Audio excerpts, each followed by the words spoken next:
তো আমি একটা ডায়লগ বলছি। দোস্ত, শুভ দুপুরবেলা। সব কেমন আছেন? আশা করি সবাই ভালো আছেন। তো আমি একটা ডায়লগ বলছি। এটা হচ্ছে অন্নদাতা মুভির প্রসেনজিতের ডায়লগ বলছি। তো শুরু করছি। হ্যাঁ হ্যাঁ, আমি একটা অপরাধী। কেন? অপরাধীটা হয় কিসের জন্য? অপরাধীটা কার জন্য হয়? কিসের জন্য করা যায়? কে করে? কাকে বানানো যায়? কিসের জন্য বানানো যায়?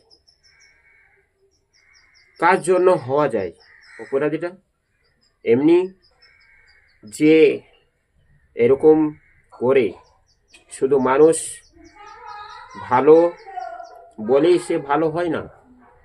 মন্দ হলেও, যেমন আমি যেমন অক্ষম, এরকম বলে হলেও হওয়া যায় না। তাকে অক্ষম বলে, খোঁড়া বলে তাকে অবহেলা করা যায়। তাকে তার নিজের মনের একটা রাগ হয়, কিন্তু তাকে তার নাম ধরে ডাকলে পারে, তখন তাকে বলা যায় অমুক ছেলে বা মেয়ে।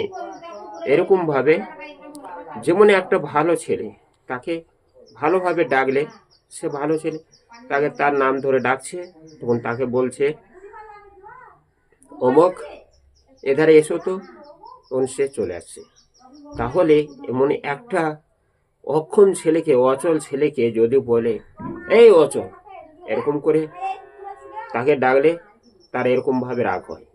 তো বন্ধুরা, আমার এই ভিডিওটি ভালো লাগলে লাইক, শেয়ার, কমেন্ট, সাবস্ক্রাইব করতে ভুলবে না প্লিজ।